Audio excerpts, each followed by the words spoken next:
Next question over here. Hi, yes. My name is Patrick. I'm a student at Centennial College. My question is, in Islam it says, Jesus Christ, peace be upon him, is not the Son of God. When we are all children of Allah and born of mother and father, for he is only born of a mother, why is he not the Son of God? Brother Patrick asked a very good question, a very important question. He said that why in Islam is Jesus Christ, peace be upon him, not considered as Son of God? When we all are children of God, he being born of a virgin woman, all the more reason should be.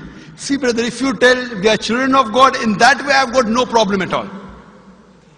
If you read the biblical language, if you say that we are children of God and Jesus is Son of God, in that context, meaning he is person who follows the commandment of God, most verily all the messengers of God, they are sons of God. But the problem is, if someone says he is not a normal son, but he is the begotten son, then there's a problem. Because if you read the Bible have got sons, the God has got sons by the tons. If you read the Bible, Adam is son of God, Ephraim is son of God, Israel is son of God. It's mentioned in the book of Romans, chapter number 8. All those who are led by the Spirit of God, they are sons of God. That means if you follow the commandment of God, you're a son of God. I've got no problem with that phrase at all. But today, that phrase has been misunderstood. You know, for example, if a young son asks me a question, I said, Beta, son, it's a very good question. He won't mind because I'm elderly, you know. But if I say that begotten son, that means I'm insinuating him. You know, maybe he'll punch me. Fine. So what do you realize? That using the phrase son of God, in the context that we are children of God, we have no problem. So in that context, all the human beings who follow the commandments of God can be called children of God. No problem. But what the Christian says, that no, Jesus Christ, peace, but it's not a normal son. And he quotes Gospel of John, chapter number 3, verse number 16. For God so loved the world that he gave his only begotten son. Whosoever believeth in him shall not die but have everlasting life. Correct, brother? So do you believe Jesus is the begotten son of God? I do. You believe, fine. Now this verse which I quoted, Gospel of John, chapter number 3, verse number 16, it's from King James Version. For God so loved the world that he gave his only begotten son. Whosoever believeth in him shall not die but have everlasting life. Now when you read the Revised Standard Version of the Bible, revised by Thaidu scholars, Christian scholars of the highest eminence, backed by 50 different cooperating Christian denominations, they say that this word begotten is an interpolation, it's a fabrication, it's a concoction, it's an adulteration. Who's saying? Not Muslims, not Hindus. Thaidu Christian scholars of the highest eminence in the Revised Standard Version of the Bible, they say begotten is an interpolation, it's a fabrication, it's a concoction, and they're thrown out of the Bible. So if you say Jesus is Son of God, like Adam, like Ephraim, like Israel, I have no problem. The moment you say begotten, I want to ask you the question, what is the meaning of begotten? Brother, what is the meaning of begotten? You know, begetting is an animal act. It's the function of lower animals of sex. And when you say that he was born to Mother Mary, virgin, what are you insinuating? And if you say, because Jesus Christ, peace be upon him, is God or Son of God, because he was born to Mother Mary, Quran gives the reply in Surah Imran, chapter number 3, verse number 59. Inna masala Isa indallahi ka masala Adam. Khalaqa min turab. That when they say the similitude of Jesus in front of Allah is the same as Adam.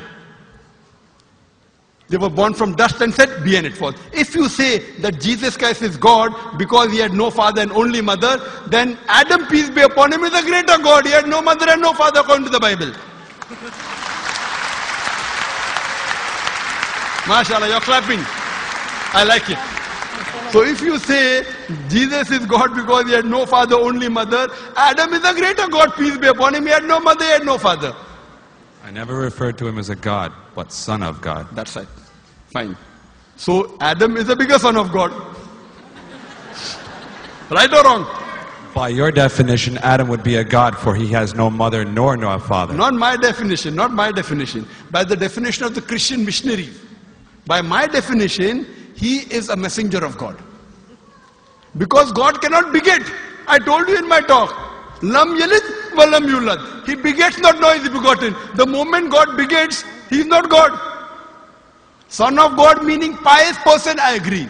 That's the reason Allah subhanahu wa ta'ala in the Quran, in 99 attributes, he has missed out Ab, father. Why? It's a good attribute, but Allah did not mention Ab meaning father because people started having wrong meaning of the word father. So he used the more difficult word Rab, but did not use Ab. Logically it's fine, but Almighty Allah subhanahu wa ta'ala purposely did not use the attribute Ab in the Quran because people will misunderstand. That's the reason English-wise, saying Jesus is the Son of God, meaning messenger of God, I'm with you. But the moment you say begotten Son, I have objection. So you say Jesus is a messenger of God, I say peace be upon him after his name. So I respect Jesus Christ, peace be upon him, more than you, Brother Patrick. Because when I take his name, I have to say peace be upon him. If I do not say that, I'm wrong. So I love Jesus Christ, peace be upon him, more than you. I follow his teaching more than you. And if you want, I can prove it to you. That's a different argument, not for tonight. Sorry? That's a different argument and not for tonight. Okay, fine. I'll give you a few things. Jesus Christ, peace be upon him. Fine? If you read the Bible, he was circumcised on the 8th day. Fine? Majority of all the Muslims are circumcised, the Christians aren't. So if you say Christian means a person who follows the teachings of Jesus Christ, peace be upon him, then it's mentioned in the book of Leviticus, chapter number 11, verse number 7 to 8. It's mentioned in the book of Deuteronomy, chapter number 14, verse number 8. You should not have pork. It's mentioned in the book of Isaiah, chapter 65, verse number 2 to 5. Should not have pork. Muslims don't have pork. Most of the Christians have pork. If you read the book of Ephesians, chapter number 5, verse number 18, in the book of Proverbs, chapter number 20, verse number 1, it says you should not have alcohol. Muslims as a whole don't have alcohol. Most of the Christians have alcohol. If you say Christian means a person who follows the teachings of Jesus Christ, peace be upon him, we Muslims are more Christian than the Christians themselves. We love him. We respect him. If you say, I love Jesus Christ, peace be upon him, but don't follow his teachings, your love is false. We, therefore, mashallah, I love Jesus Christ, peace be upon him, more than most of the Christians.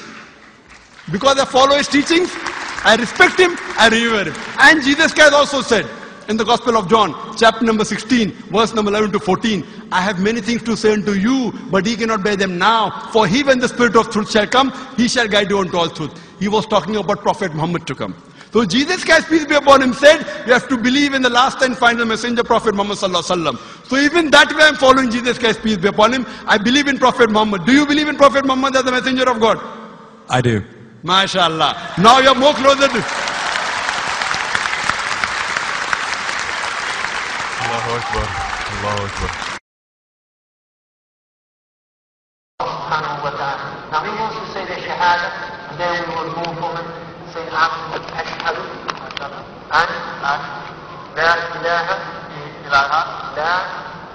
ilaha illallah wa ashhad an Muhammad Rasulullah. Rasul Allah. I'm more excited than him. Allahu Akbar.